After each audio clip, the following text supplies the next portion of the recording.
I'm so excited. It's been a long time, but I really appreciated the break from it all. Oh, hey! Hi! It's me, Wilma Fingerdoo. Did ya miss me? I hope y'all had a good summer. I know I did. I literally just crawled into a corner and cried.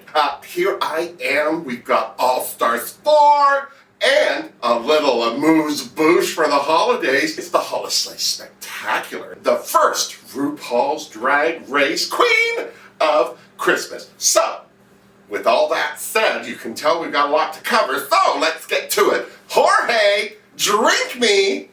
Ooh, why did you make a little, I always worry about your drinks when they're creamy. What is it? Eggnog? I don't know why, but I'm worried how I do that. Oh, sweet Maria, the ships at sea. Noggy. I'd also like to say, yummy, Jorge. You've been mixing a few good cocktails in your downtime. All right, so let's get to it. Let's just talk about the Holi-slay Spectacular. I understand why they're doing this. I think it's fun. I think it's great that it's the week before All-Stars 4 starts. We get into the mood. It's one episode. We don't have to be invested. We can just watch the whole thing. But I have to say, this is a missed opportunity with the RuPaul's Drag Race franchise to bring some people into the warmth of the lights and the camera who haven't really been there, who are fantastic.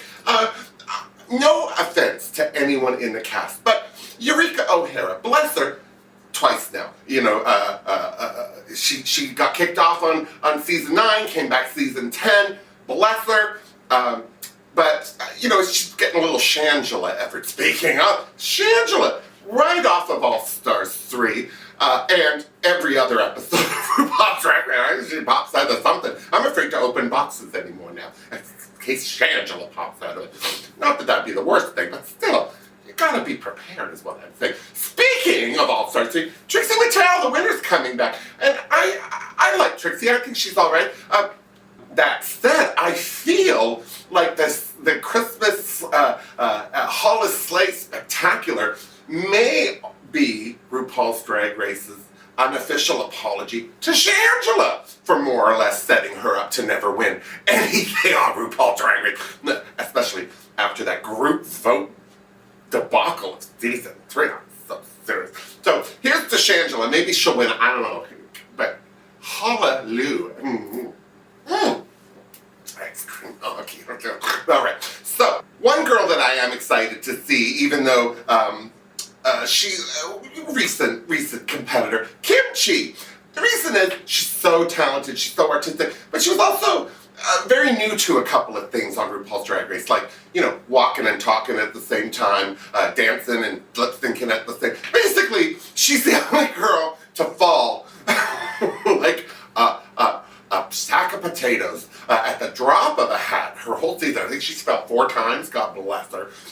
But she's so talented. I'm hoping that in the interim and with all of the performing and touring that she's been doing, that she got a little sissy in that Yeti walk of hers, and I'm hoping that she's learned to tap a toe, is all I'm saying. And Mayhem Miller. I feel with Mayhem Miller, and again, God bless, she has such a great reputation. So many people lauded her drag abilities, and she's been hosting brunches in West Hollywood, drag brunches and stuff. She's very, very versatile performer. But I really felt like that's all we saw, as much as we're going to get out of Mayhem on TV in a contest situation. Maybe at a show of her own choosing and design, it's a different spectacular event. I don't know. I just feel like I've seen enough out of Mayhem Miller. I predict she may be one of the early queens out for the Slaytacular. As I feel Eureka. Again, I love Eureka. I think she's great. But I feel like I needed more of a break from her before I could be excited to see her again. Does that make sense? No? Fine. I'll just have more cocktail. Were there any eggs in that nog at all? I'm just serious. Another queen from earlier on in the RuPaul Drag Race oeuvre is Sonique. She's coming back. And she got kicked off early on her early season. So this will be a really great opportunity for her to possibly show a new side, maybe give people some reference, or even just introduce herself to the younger generation who've literally stopped teething. The final two girls that will be on the Holi-slay Spectacular, great queens. I like both of them. Jasmine Masters is coming back. And Latrice Royale, she's also going to be a part of the cast of the Holi-slay Spectacular. And we love Latrice, but it's like she's going to be in All Stars 4, which I was so excited to see. And so now she's going to be, it's a little bit of a, in my opinion, a little bit of a thunder stealer for All Stars 4. This is my opinion. There.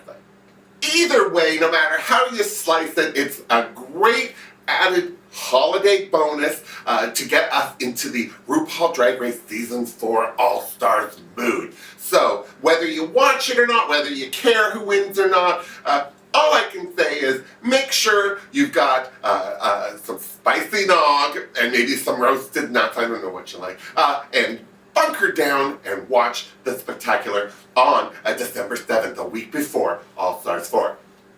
Which brings me to All Stars 4. There it is. Okay, so here's how I'm going to break it down. I'm just going to go down season by season, chronologically, each queen that's from that season, and let you know what I think, what I think about her, and how I think the whole season of All Stars 4 will unfold. Unfold, yeah, that's a word. But now I just want to preface all this by saying, God bless all of you out there that keep the heart of RuPaul Drag Race beating through the off seasons with your spilled tea and Reddit rumors and all of that. I want to just let you all know, I see those. I see them, they're out there. I don't watch them. I like to watch a show like an audience member. I don't want to know I don't want to know ahead of time. I want to watch it as it unfolds. I love that. I love to be excited. I love to be upset. I love to have it be a genuine moment for me. So that said, all of my opinions on all this have nothing to do with anything that's been out there. So if you already know stuff, keep it to yourself. Seriously, don't ruin it for other people unless they ask you. If someone asks you, then spill everything. Till then, keep the lid on it is all I'm saying. Burp it like Tupperware. Seriously. All right. So, first up, Manila Luzon. She was, of course, from season 3. Second place for her, God bless. Now, I love Manila. One of the things I love about Manila, her style, her sense of style. She is one of those queens that always looks fantastic, but here's what sets her apart. Fantastic sense of humor.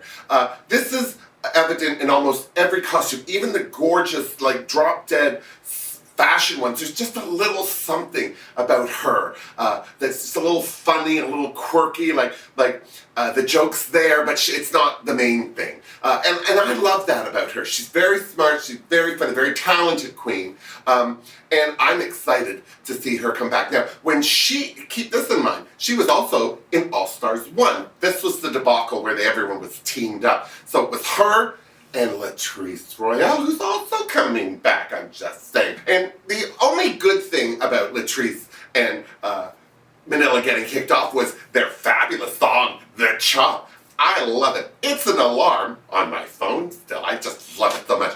So those two, they got on well, they did well, they seem to have great fan base. So it's great to see Manila come back. Of course, Latrice from season 4, that's the Sharon Needles win season. She was Miss Congeniality for her season. She also only placed, well, she was in the top 4. She placed 4th. A lot of people thought she could have done better. A lot of people felt that where she hit was where she hit. Certainly a great honor for her to be Miss Congeniality, because she was just so congenial. She was so great. Even when she wasn't happy with life, she was great. Now, I'm excited to see her because it's been a few years. It's been 7 years. I'm excited. Apparently she got new teeth. I'm excited to see those. I'm also excited to see her drag. Remember Santino, if you remember him at all. He judged one of her dresses as looking like a rent-a-center couch, so I'm sure she's got a few fashion points to prove. So here's to Latrice, excited to see her come back to Sarasota. Personally, it's my opinion that this All Stars 4 is Latrice's or Manila's to win. They've got a lot to prove, they've got a lot of experience, and they've got a lot of fans. They've got a great fan base, so it'll be interesting to see how that all plays out. Now, the next queen that's coming up. The thing that's exciting about her being on the show is that she will be the first complete transgendered, fully post-operative, as far as I'm understanding, competitor on RuPaul's Drag Race. Now, this topic has been very polarizing. A lot of people say women can't be drag queens. Well, I think that a lot of women were drag queens first, before men started doing it. And we have Hollywood to thank for that. Because most of the women that men wanted to look like didn't look like themselves either. So, in my opinion, it's not drag if you're not creating an illusion of transformation from one sex to another. But I'm not saying it's not the same thing. It's just, I think it needs to be cultivated, because when a woman dresses like a drag queen, there's less that she needs to do, specifically clothing-wise. She can find it all easy. She can wear nude illusion stuff because she's already got that body. But when a man does it, for me, I'm stunned every time I see somebody who is biologically male dressed and looking like a female. So that's my opinion with it. Do I have a problem with women doing drag? No. Do I have a problem with trans women doing drag? Absolutely not, sweet beats. All I have to say is, as long as everyone's judged with the same meter and the same standards, then go for it. And Gia Gunn is one of those girls I think that will do it. Now, she's one of those girls, I didn't like her on her season because she's a little bit of a pill. And that wonky stroke eye, it scared the crap out of me. Not that I'm judging a wonky stroke eye. I think we could all cast a stone and hit a video of me with a little seizure going on. But that said, I really quite like Gia Gunn's sense of humor. She's very fast. So this is when I fell in love with Gia Gunn. On her season, she was, of course, on season 6 with Bianca Del Rio winning. And Bianca Del Rio went after one shot. She had that wig off. She was shaking her hair out. And Bianca said, "What are you doing, auditioning for a White Snake video?" And Gia said, "I'm just feeling my oats. Can't I just feel my oats?" That's when I fell in love with her. It's like, why can't you feel your oats? You go ahead, wonky. You go ahead, stroke eye. You feel all the oats you can. Do I think Gia Gunn's going to win? No. Do I think she'll be fun? Absolutely. Do I think she'll last long? I'm going to say, I don't know. She got kicked out pretty early. She was 10th place in her season, which meant I think she got kicked out 3rd, 4th. I'm going to predict the same, 3rd or 4th. I don't think she'll go too far. I don't think that she'll get kicked off first. But that's what I'm saying about Gia Gunn. Bless her. One of the things I'm a little disappointed about with the planning of this Spectacular was the fact that Latrice Royale, God love her, and Jasmine Masters are both going to be on All Stars 4. I feel like that's a bit of a wad blow, a early wad blow. Do you know what I'm saying? Because, first of all, we don't see Jasmine Masters that much, and everyone loves Latrice Royale.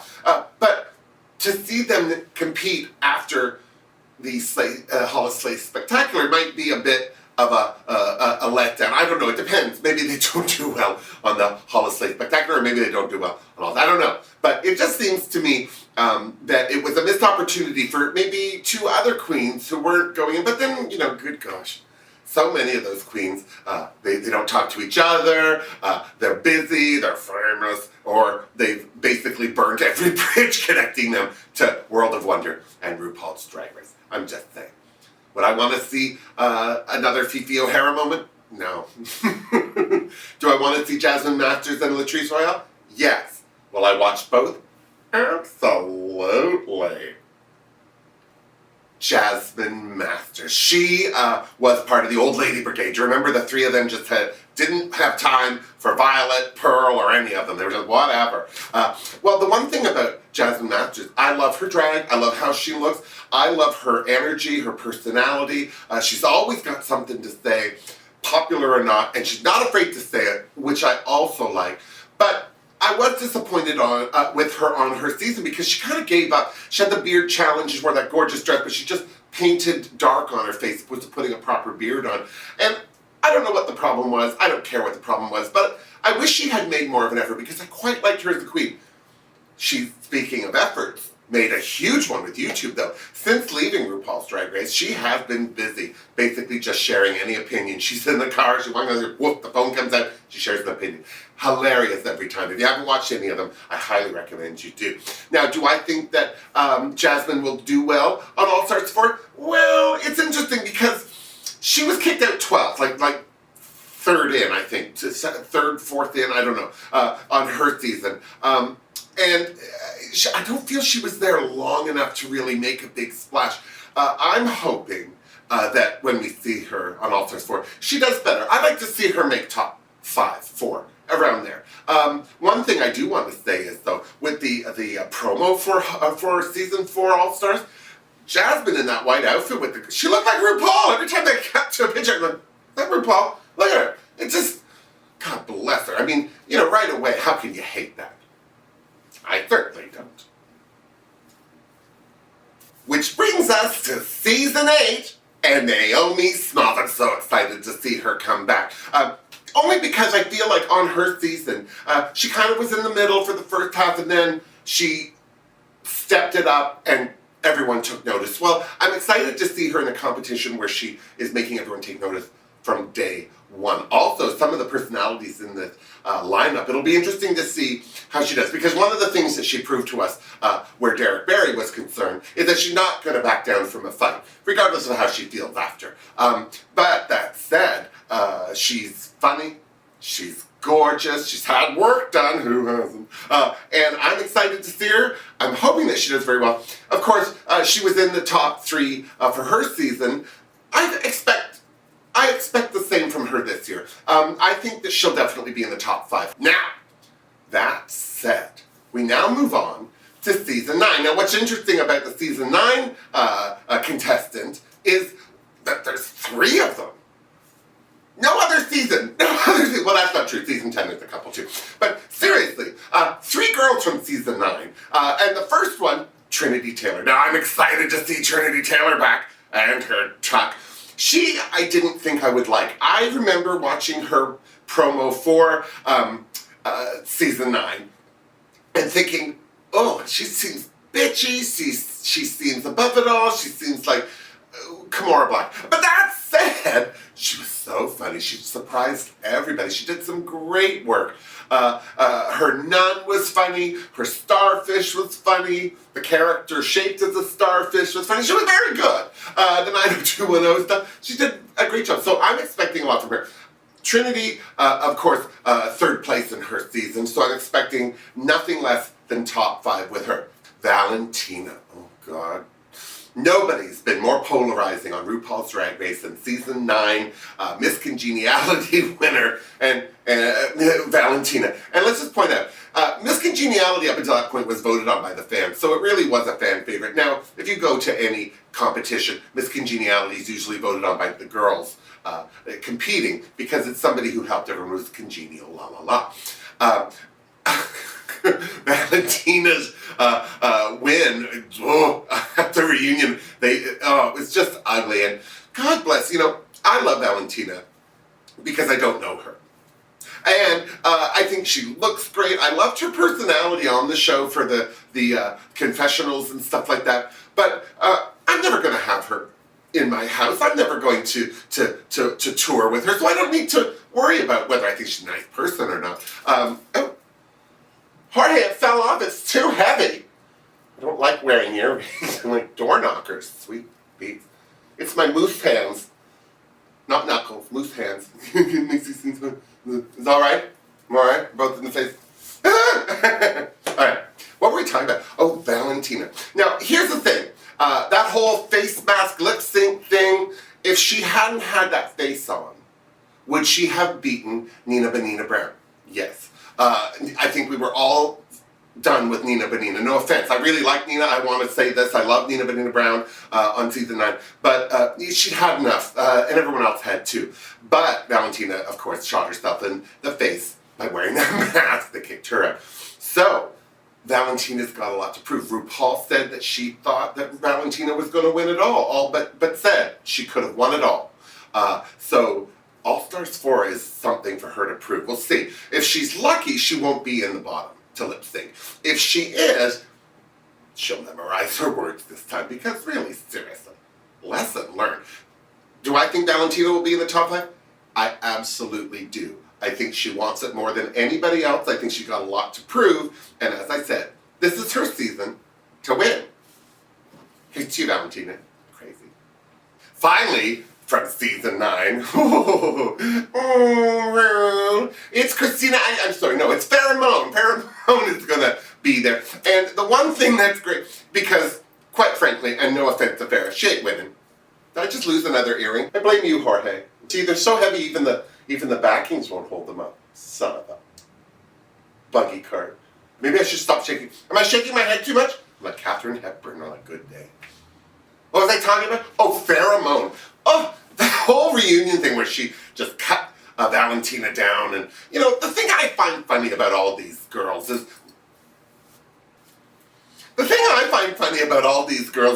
in a lot of cases, they've never met each other. They show up day 1, RuPaul's Drag Race in the workroom, and by day 2, they're lifelong friends. My bestie, there's no besties when there's $100,000 at stake. There's no bestie when there's a crown at stake. There's no besties in a competition. You can be besties before, you can be besties after, but if you want to compete, that means you want to win, and that means you don't want anybody else doing it. So, for me, I find it funny when these girls get all caught up in the friendship angle. If during the course of the competition, they have a lot in common with another girl, they're friendly with another girl, they get along with another girl, that's great. But I think that they have to calm down when one of these total strangers they've known for a week or two stabs them in the back. I mean, seriously, if you just met somebody and you had to go on a competition with them and they stabbed you in the back and you were shocked by that, then that meant you didn't want to win. If you weren't the first one to do the stabbing, then you deserve what you get. And poor Pheromone, she apparently was very hurt over what she thought was a friendship she had with Valentina, and clearly Valentina never thinks about her at all, bless. So, Pheromone, do I think she's going to win? No, but what's interesting about Pheromone is she's so beautiful and she's so young, and since RuPaul's Drag Race, clearly a Christina Aguilera look-alike. So it'll be interesting to see if any of those things post RuPaul's Drag Race has done anything to kind of give her some more confidence and put a little kibosh on that wine factory she has. Bless her. She shouldn't drink wine anyway, she had nog. Which brings us to season 10. Now there are 2 girls from season 10 coming back, and I love both of them. Of course, we have the Miss Congeniality winner, Monet Exchange, and Monique Hart. Oh, the ooh-ah-ah sensation. Now I have to say I love both these girls. I love Monique Hart, her personality, her her ability to just anything, no edit. She just says whatever's going on. But at the same time, she had a great sense of cray-cray. Maybe, she could see when people were going a little cray, and she would pull back so that she wasn't necessarily caught up in the hoopla. I like that about her. Short of her bad lip sync and I mean, we have stroke eyelash. Do we have stroke cartwheel? Because what the hell was that? Bless her. I'm excited for her to come back because I think she has something to prove. I think she has to show the world that she A, can lip sync, and B, can do a cartwheel. If she doesn't do both those things on episode 1, she's an idiot, is all I'm saying. Seriously. Monet Exchange did a little bit better on season 10, not only winning Miss Congeniality, but she was 6th. She missed top 5 by just that much.